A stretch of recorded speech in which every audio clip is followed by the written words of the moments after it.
En nombre del Padre, del Hijo y del Espíritu Santo. Ven, Espíritu Santo, llena los corazones de tus fieles y enciende en ellos el fuego de tu amor. Envía, Señor, tu Espíritu Creador y se renovará la faz de la tierra. Oremos, oh Dios, que quisiste ilustrar los corazones de tus hijos con la luz del Espíritu Santo, concédenos que, guiados por este mismo Espíritu, obremos rectamente y gocemos siempre de tus consuelos. Por Cristo nuestro Señor. Amén. Dios te salve María, llena eres de gracia, el Señor es contigo. Bendita eres entre todas las mujeres y bendito es el fruto de tu vientre, Jesús. Santa María, Madre de Dios, ruega, Señora, por nosotros los pecadores, ahora y en la hora de nuestra muerte. Amén. Gloria al Padre, al Hijo y al Espíritu Santo, como era en el principio, ahora y siempre, por los siglos de los siglos. Amén. Cristo, Rey nuestro, venga a tu reino. Virgen prudentísima, María, Madre de la Iglesia, ruega por nosotros. En nombre del Padre, el Hijo y el Espíritu Santo. Amén. Bueno, siguiendo en estos fundamentos de la espiritualidad cristiana, nos tenemos que detener naturalmente en la espiritualidad de San Pablo. San Pablo va a utilizar dos símbolos que son el hombre viejo y el hombre nuevo. Y también va a hablar de carne y de espíritu. Ahora, quiero hacer aquí un pequeño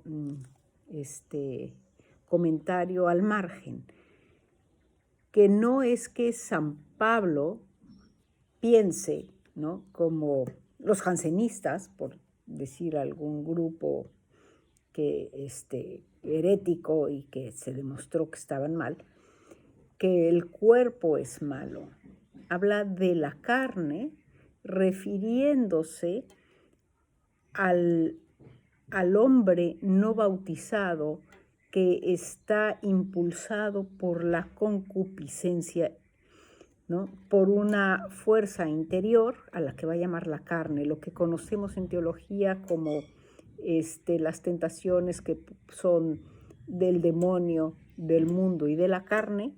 Cuando San Pablo habla de la carne, se refiere a esa carne, no se refiere a que la corporalidad esté mala. Por eso habla también en otros lados, cuando habla del espíritu, se está refiriendo a la vida que hay del espíritu en nosotros. No está negando que la plenitud del hombre tenga que ser en cuerpo y en alma. Esto lo quiero hacer como una introducción, porque es uno de los errores en los que podemos caer a la hora de escuchar las palabras de San Pablo y llevar a una interpretación profundamente errónea. Sí es cierto que él va a hablar de crucificar al hombre viejo, de crucificar la carne, en fin, para que sea Cristo quien surja, para que el espíritu pueda tener vida con total libertad. Pero él lo que quiere es que dejemos radicalmente el pecado. Eso es lo que quiere poner como centro. Corta con el pecado, dedícate a vivir en el amor. Deja a Dios, únete a sus criterios y corta con tus criterios concupiscentes. Un poquito va por ahí la línea. Vamos a entrar entonces en materia. San Pablo insiste entonces en estas dos grandes leyes de la vida espiritual, que es la mortificación de las malas inclinaciones, es decir, vamos a acabar con las malas inclinaciones a través de la abnegación de sí mismo, pero como un renunciamiento evangélico, y la vida de unión constante con Jesucristo. Nunca el cristianismo nunca se va a basar solo, por ejemplo, en la renuncia. La renuncia tiene que tener una razón de ser. O sea, yo vacío para llenar de Dios, vacío para que el Espíritu Santo tenga carta libre y pueda hacer lo que quiera en mí. No vacío para quedarme en el vacío, que este es un error muy de las filosofías orientales. No es vaciar para vaciar, sino es vaciar para llenar. Si no lleno, de nada sirve vaciar. Entonces necesito siempre estas dos cosas, vaciar y llenar, vaciar y llenar. No se trata de vaciar, ¿no? Al estilo oriental voy a tener como una paz porque me liberé de mis pasiones, sino voy a llenarme de la vida de Cristo, quitando de mí la vida del hombre viejo que me llevaba a ser concupiscente, a estar atada, a ser esclava de mis propios pecados, porque sabemos, ¿no?, por experiencia propia, cómo los pecados van en nosotros creando esclavitud, ¿no? Poco a poco se van apoderando de nosotros y nos falta fuerza para poder liberarnos del pecado. Por eso es importantísimo llenarnos de Dios. Para acabar diciendo como San Pablo, ¿no?, ya no soy yo, sino es Cristo quien viva en mí. Y repito, esto no quiere decir para nada que diga que el cuerpo es malo, ¿eh? Esto es un punto importante. Él habla de la carne en este sentido que estaba yo diciendo, como esta tentación de la concupiscencia del pecado que se ha dado en el hombre viejo. Y para eso va a hablar de la importancia del bautismo. El bautismo va a regenerar al hombre, lo va a transformar, crear un ser nuevo, porque además queda incorporado en Cristo. El bautizado ya es cuerpo místico de Cristo. Le hace participar, por lo tanto, en la muerte y en la resurrección de Cristo. Y el bautizado queda injertado, tiene la vida. Acuérdense de la imagen que vimos en la clase pasada de San Juan, donde nos habla de la vid verdadera, que la hemos, yo creo que meditado hasta el cansancio en la vida, que es preciosísima. La vid está viva, el sarmiento tiene vida solo por la vid. Sin la vid no tiene vida. Es un poquito lo mismo. Estamos injertados, tenemos la misma vida por Cristo, que muere y resucita. ¿No sabéis que cuantos hemos sido bautizados en Cristo Jesús, fuimos bautizados para participar en su muerte? Con Él hemos sido sepultados en el bautismo para participar en su muerte, para que como Él resucitó de entre los muertos por la gloria del Padre, así también nosotros vivamos una vida nueva, porque si hemos sido injertados en Él por la semejanza de su muerte, también lo seremos por la de su resurrección. Pues sabemos que nuestro hombre viejo ha sido crucificado para que fuera destruido el cuerpo del pecado y ya no sirvamos al pecado. Romanos 6. La muerte al pecado, la crucifixión, el aniquilamiento del hombre viejo, sepultado en las aguas como Cristo en la tumba, y produciendo una vida nueva, un hombre nuevo, pero un hombre completo en todo lo que significa un hombre nuevo, regenerado a imagen de Cristo resucitado. La participación del cristiano por el bautismo en la muerte y resurrección de Cristo constituye la base de la concepción paulina de la vida cristiana.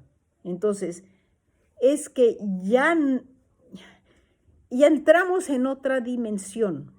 Estamos en la dimensión de la vida sobrenatural, ya no solo la natural. En la natural estaba la tentación de la carne que había caída por el pecado y por la concupiscencia que la lleva a pecar más. Ahora tenemos el hombre nuevo regenerado en Cristo, que es la parte importante, el hombre nuevo, siempre pensar en el hombre nuevo.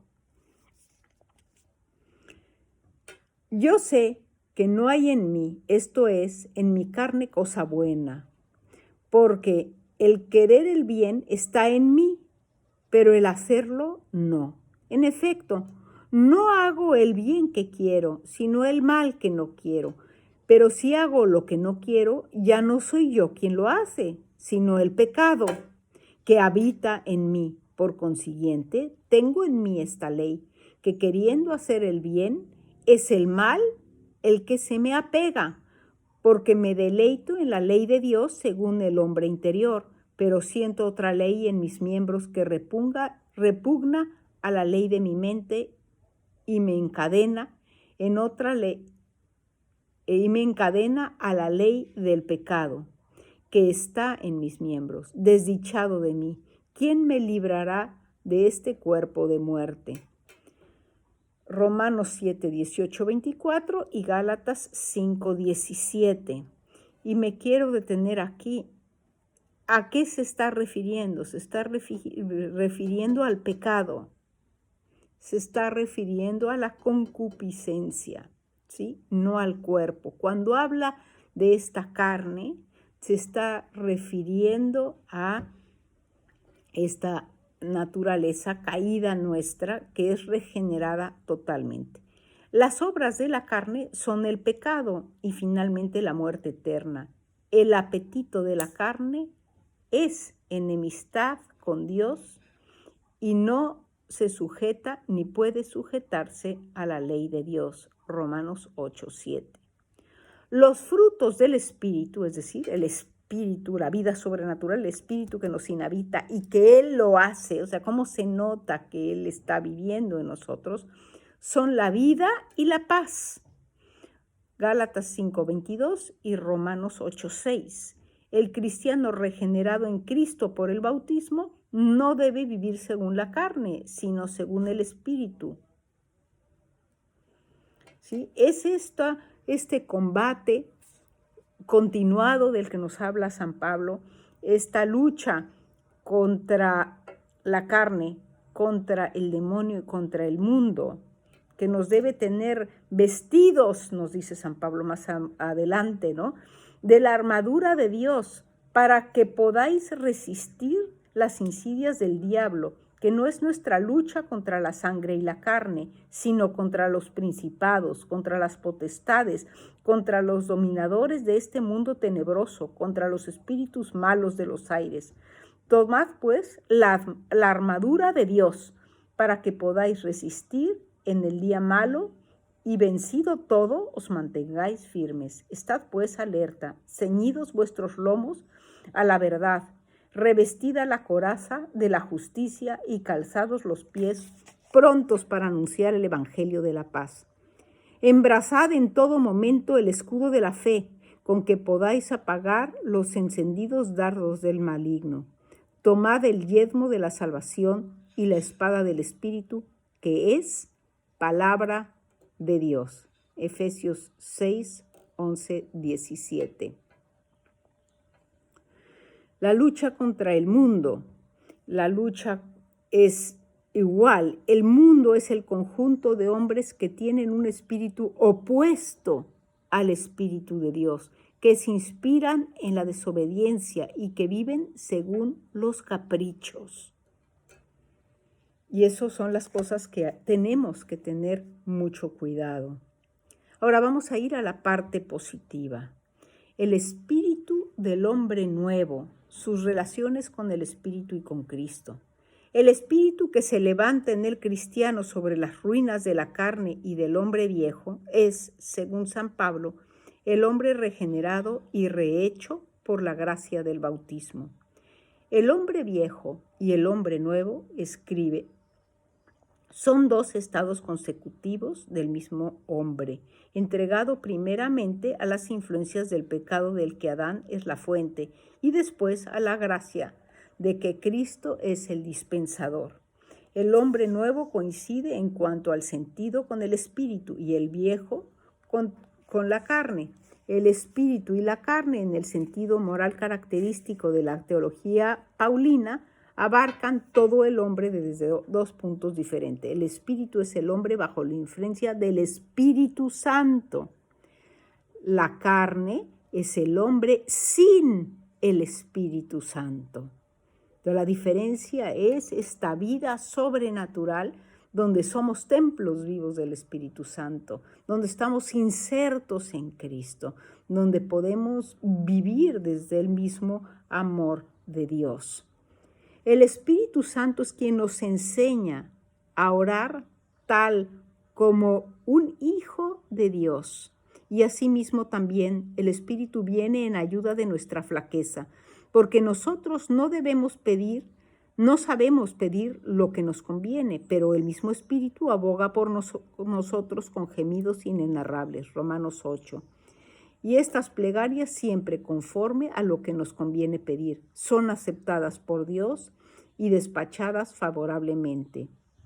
El divino huésped de nuestra alma no está, pues, inactivo, nos empuja continuamente a la práctica del bien y del ejercicio de las virtudes cristianas. El cristiano ha de poner particular empeño en no resistir jamás a las inspiraciones del Espíritu Santo, en actuar con el Espíritu Santo, en dejar al Espíritu Santo ser realmente su Señor. Cristo, entonces, que es la cabeza del cristiano, porque nosotros somos cuerpo de Cristo, cuerpo místico de Cristo. Si el Espíritu Santo es el alma de la iglesia, Cristo es la cabeza. La acción vivificadora de la cabeza no es inferior, según San Pablo, a la del alma. Y Cristo, igual que el Espíritu Santo, santifica a la iglesia y a cada uno de sus fieles. El bautismo produce entre Cristo y el cristiano una unión comparada por San Pablo con la que existe en el cuerpo humano entre la cabeza y los miembros. Colosenses 1:18, Efesios 1:22, 4:15, 5:23, Colosenses 2:10 y 1 Corintios 12:12. Es comparada también al injerto que mezcla íntimamente dos vidas, la del tronco y la de la rama injertada, Romanos 6:5. San Juan asemeja esta unión a la que existe entre el sarmiento y la cepa a que pertenece, Juan 15:5, de suerte que Cristo y nosotros estamos animados por un mismo principio de vida. Esto es una locura. Estamos sujetos al mismo principio de actividad. Estamos revestidos de Cristo. Gálatas 3:27, Efesios 4:24, Romanos 13:14, enraizados y edificados en Él, Colosenses 2:7, y vivimos la misma vida que vive Él. Esta comunidad de vida asimila al cristiano a Cristo, hace de él verdaderamente otro Cristo. Todo lo que pasa en Jesús tiene su repercusión en el cristiano fiel. Como en el cuerpo humano la cabeza influye en los miembros y como en el injerto existe la más estrecha solidaridad entre la rama injertada y el tronco. Esta unión que nos incorpora a Jesús es tal que los misterios de la vida del Salvador se reproducen espiritualmente en nosotros, particularmente los misterios de su muerte, resurrección y ascensión a los cielos. Primero, la muerte de Cristo. El bautismo, y esto lo podemos ver en la iconografía, en la iglesia oriental, cuando tú ves un icono del bautismo, vas a ver del bautismo de Jesús en el Jordán, que está, vas a ver a Jesús hundido en el agua, debajo del agua. Y esto significa que desciende, ¿no? Porque hay que salir, hay que sumergirte para morir al pecado y salir regenerados con esta vida nueva, como nos presenta San Pablo en los Romanos 6:2-3. Jesús había cargado sobre su carne mortal e inocente todos los pecados de los hombres. Hizo morir en la cruz esta carne semejante a la del pecado, y nosotros nos insertamos en el bautismo en esta muerte para vivir con él. El cristiano debe considerarse, a ejemplo del Salvador, como muerto al pecado y vivo para Dios en Cristo Jesús, Señor nuestro. Romanos 6:11. Ya no somos esclavos del pecado. Hemos sido absueltos por nuestra muerte espiritual con Cristo. Ahora, la resurrección. Si ya fuimos sepultados con Cristo en el bautismo, con Él asumimos resucitados por la fe el poder de Dios, que le resucitó de entre los muertos. Colosenses 2:12. El bautismo produce, en efecto, una resurrección mística en nuestro ser espiritual, que es una participación en la resurrección de Cristo. Al hombre viejo destruido en las aguas bautismales sucede, por una correlación necesaria, el hombre nuevo y regenerado. El cristiano es una nueva criatura. Gálatas 6:15. 2 Corintios 5:17, que vive una vida nueva. Romanos 6:4, a imagen de Cristo resucitado. Una vida nueva, plena en la totalidad de quien es, por la inhabitación del Espíritu Santo y por estar inserto en Cristo Jesús. El cristiano mística o espiritualmente resucitado con Jesús ha de esforzarse en conformar su vida con la del divino resucitado. Pero Cristo resucitado ya no muere más. Luego, el cristiano nacido a la vida de la gracia ya no debe cometer jamás el mal. Entonces, porque el mal es lo más contrario a su naturaleza. Si soy de Cristo, el pecado es lo más contrario a lo que yo soy. Entonces, ahí no voy a poder encontrar nunca ningún tipo de plenitud ni de verdadera satisfacción. Puedo ser engañada, pero en realidad no voy a llegar a ningún lado. Si hemos muerto con Cristo, también viviremos con Él, pues sabemos que Cristo resucitado de entre los muertos ya no muere más. La muerte no tiene dominio sobre Él, porque muriendo murió al pecado una vez para siempre, pero viviendo vive para Dios. Así pues, haced cuenta de que estáis muertos al pecado, pero vivos para Dios en Cristo Jesús. Que no reine pues el pecado en vuestro cuerpo mortal, obedeciendo a las concupiscencias. Romanos 6, 8 al 12. Y digo, aquí es clarísimo, además es súper esperanzador. Es Cristo, es la vida en el Espíritu, la gracia que nos levanta por encima, y nuestra naturaleza ahora, nuestra naturaleza bautismal de hombres nuevos es absolutamente contraria al pecado, porque nuestra naturaleza caída de la vida sin gracia antes del pecado, pues es una naturaleza que está más como apegada, atraída por las concupiscencias al pecado, pero la nueva no, y tenemos que confiar en eso.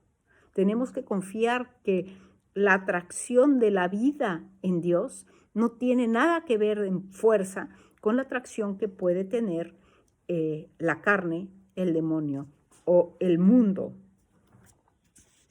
Pero tenemos que creerlo, tenemos que creer y permitir esta, ahora ya que hablamos de la resurrección, ahora vamos a hablar de la ascensión al cielo. Resucitado con Cristo, el cristiano es también elevado al cielo con Él. Cristo, después de su resurrección, se elevó al cielo. Nosotros que estemos injertados en Él, enraizados en Él, estamos ya espiritualmente Con Él en la patria celestial, según San Pablo, estamos ya en el cielo sentados al lado de Jesús. Dios, que es rico en misericordia, por el gran amor con que nos amó, y estando nosotros muertos por nuestros delitos, nos dio vida por Cristo. De gracia habéis sido salvados, y nos resucitó y nos sentó en los cielos por Cristo Jesús, a fin de mostrar en los siglos venideros la excelsa riqueza de su gracia, por su bondad hacia nosotros en Cristo Jesús.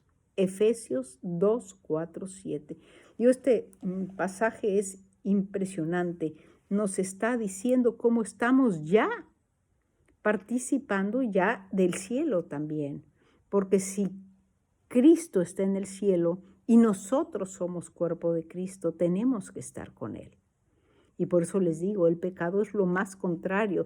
Eso es lo que hace tan sencillo vivir en Dios y tan difícil vivir en el pecado, porque cuando vives en el pecado, vives sin la fuerza que Dios te había ofrecido. Eres hombre viejo y nosotros ahora nuestra naturaleza bautismal es de hombres nuevos. ¿Quién nos arrebatará el amor de Cristo? La tribulación, la angustia, la persecución, el hambre, la desnudez, el peligro, la espada. Mas en todas estas cosas vencemos por aquel que nos amó. Está la fuerza de Cristo que nos está diciendo San Pablo. Porque persuadido estoy que ni la muerte, ni la vida, ni los ángeles, ni los principados, ni lo presente, ni lo venidero, ni las virtudes, ni la altura, ni la profundidad, ni ninguna otra criatura podrá arrancarnos al amor de Dios en Cristo Jesús nuestro Señor. Romanos 8, 35, 39. Ahora, ¿cuáles son las consecuencias de esta doctrina de San Pablo?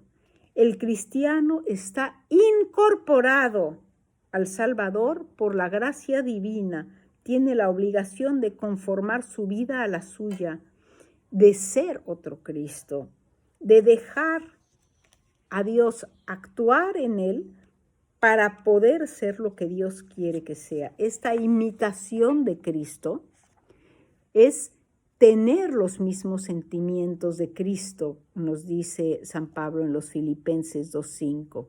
Si pensamos como Jesús, obraremos también como Él. O sea, no se trata solo de copiar acciones, sino de empezar desde lo más profundo del corazón. Nuestro esfuerzo por conformarnos con Cristo e imitarle perfectamente tienden, según las expresiones mismas de San Pablo, a revestirnos de Cristo y a formarlo en nosotros, Gálatas 4:19. Esta formación de Jesús en nosotros se hace gradualmente en la misma medida que nuestra cooperación a la acción de la gracia. Vamos creciendo en caridad, creciendo en unión con Cristo y para llegar a decir con San Pablo, ya no soy yo, sino es Cristo quien vive a mí. Acaecíame, nos dice Santa Teresa, algunas veces leyendo, venirme a deshora un sentimiento de la presencia de Dios que en ninguna manera podía dudar que estaba dentro de mí y yo toda engolfada en él. San Pablo debía sentir a Cristo presente y viviendo en su alma cuando escribe, estoy crucificado con Cristo y ya no vivo yo, es Cristo quien vive en mí. Y aunque al presente vivo en carne, vivo en la fe del Hijo de Dios, que me amó y se entregó por mí. Gálatas 2, 19, 20. Guárdeme Dios de glorificarme, sino en la cruz de nuestro Señor Jesucristo, por quien el mundo está crucificado para mí y yo para el mundo. Y luego va a seguir. No os engañéis unos a otros. Despojaos del hombre viejo con todas sus obras y vestíos del nuevo sin cesar, Revestíos de entrañas de misericordia, de bondad, de humildad, de mansedumbre, longanimidad, soportándoos y perdonándoos mutuamente, siempre que alguno diere a otro motivo de queja. Como el Señor os perdonó, así también perdonaos vosotros. Pero por encima de todo, vestíos de caridad. Esto es importantísimo, que es el vínculo de perfección, y la paz de Cristo reino en vuestros corazones, pues en ella habéis sido llamados a un solo cuerpo. Sed agradecidos. Colosenses 3, 9 al 15.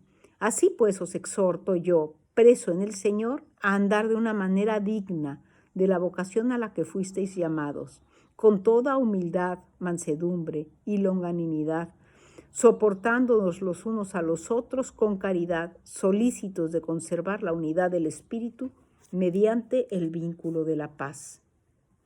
Vuestra caridad sea sincera, aborreciendo el mal, adhiriéndoos al bien, amándoos los unos a los otros con amor fraternal, honrándoos a porfía unos a otros. Subvenid a las necesidades de los santos, sed solícitos en la hospitalidad, bendecid a los que os persiguen, bendecid y no maldigáis, alegraos con los que se alegran, llorad con los que lloran, sed unánimes entre vosotros, no seáis altivos, mas allanaos a los humildes. No seáis prudentes a vuestros propios ojos, no volváis mal por mal, procurad lo bueno a los ojos de todos los hombres, a ser posible, en cuanto a vosotros depende, tened paz con todos. No os toméis la justicia por vosotros mismos, amadísimos, antes dad lugar a la ira, pues está escrito: a mí la venganza, yo haré justicia, dice el Señor. Por el contrario, si tu enemigo tiene hambre, dale de comer. Si tiene sed, dale de beber. Que haciéndolo así, amontonáis carbones encendidos sobre su cabeza. No dejes vencer del mal, antes vence el mal con el bien. Romanos 12, 9 al 21. No nos juzguemos, pues, llamad los unos a los otros y mirad sobre todo de no poner tropiezos o escándalos al hermano. Romanos 14, 13. Cada uno cuide de complacer al prójimo para su bien y edificación. Romanos 15, 2. Ayudaos mutuamente a llevar vuestras cargas y así cumpliréis la ley de Cristo. San Pablo concede tanta importancia a la caridad fraterna que la considera como el resumen de toda ley divina, como el mandamiento que encierran todos los otros y asegura la perfecta observancia. Y dice así: no estéis en deuda con nadie, sino amaos los unos a los otros, porque quien ama al prójimo ha cumplido la ley. Pues no adulterarás, no matarás, no robarás, no codiciarás, y cualquier otro precepto, que esta sentencia se resume: amarás al prójimo como a ti mismo. El amor no obra el mal al prójimo, pues el amor es la plenitud de la ley. Romanos 13, 8 al 10. Es súper importante darnos cuenta cómo esta ley del amor, cómo lo entiende San Pablo, que realmente cuando amamos es cuando estamos dejando a Dios, que es el amor, ser en nosotros y actuar a través nuestro. Y entonces es cuando de verdad, asumiendo esta verdad del hombre nuevo que es guiado por el Espíritu Santo, ¿no? El hombre viejo queda sepultado, o sea, esta herramienta, esta armadura de la que hablábamos antes, que era la verdad, la justicia y tal, cuando pones la caridad en el centro, tienes absolutamente todo y además se convierte en una cuestión muy fácil. Aunque amándoos con mayor amor, escribe a los de Corintio, seas menos amado, yo de muy buena gana me gastaré y me desgastaré hasta agotarme por vuestras almas. La gran virtud de la caridad, practicada tan heroicamente por San Pablo en pos de Jesucristo, fue cantada por el gran apóstol en términos líricos jamás superados por nadie. Y vamos a citar la primera carta a los Corintios, que ya la conocemos, pero que conviene siempre rumiarla, sería la palabra, tenerla muy, muy, muy presente. Si hablando lenguas de hombres y de ángeles no tengo caridad, soy como bronce que suena o símbolo que retiñe. Y si teniendo el don de profecía y conociendo todos los misterios y toda la ciencia y tanta fe que traslade los montes, si no tengo caridad, no soy nada. Y si repartiera toda mi hacienda y entregare mi cuerpo al fuego, no teniendo caridad, nada me aprovecha. La caridad es paciente, es benigna, no es envidiosa, no es jactanciosa, no se hincha, no es descortés, no es interesada, no se irrita, no piensa mal. No se alegra de la injusticia, se complace en la verdad, todo lo excusa, todo lo cree, todo lo espera, todo lo tolera. La caridad no pasa jamás. Las profecías tienen su fin, las lenguas cesarán, la ciencia se desvanecerá. Al presente nuestro conocimiento es imperfecto y lo mismo la profecía.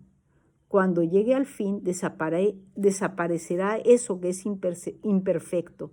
Cuando yo era niño, hablaba como niño, pensaba como niño, razonaba como niño. Cuando llegué a ser hombre, dejé como inútiles las cosas de niño. Ahora vemos por un espejo y oscuramente, entonces veremos cara a cara.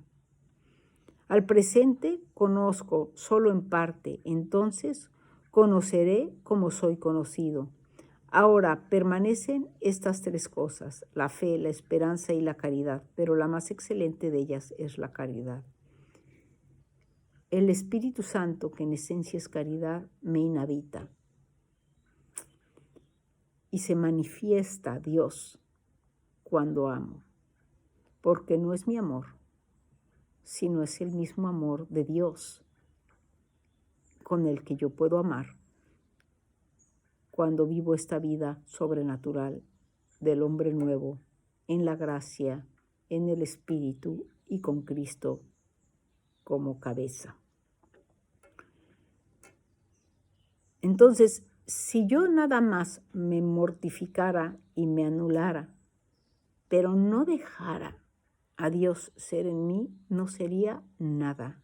Aquí lo importante es la medida en que yo dejo a Dios ser Dios en mí. Y eso, el termómetro, es la caridad. El que tiene a Dios y lo deja ser, es una persona que ama profundamente a los demás. Seguir a Jesús bajo la dirección del Espíritu Santo. Unirse a Él por amor. Hacerle vivir en nosotros mismos. Imitarle por la práctica de las virtudes cristianas hasta reproducir en nosotros su imagen. Esta es la doctrina espiritual de la Sagrada Escritura. Esta, su concepción de la perfección cristiana. A todo lo largo de los capítulos restantes, de lo que vamos a estar viendo, de las clases restantes, vamos a ver de qué manera el pueblo cristiano, de qué manera los grandes maestros de la vida espiritual han entendido y vivido esta doctrina divina. Que Dios así nos lo haga ver y nos bendiga siempre. Te damos gracias, Señor, por todos los beneficios, a ti que vives y reinas por los siglos de los siglos. Amén. Cristo, Rey nuestro, venga a tu reino. Virgen prudentísima, María, Madre de la Iglesia, ruega por nosotros. En nombre del Padre, y del Hijo, y del Espíritu Santo. Amén.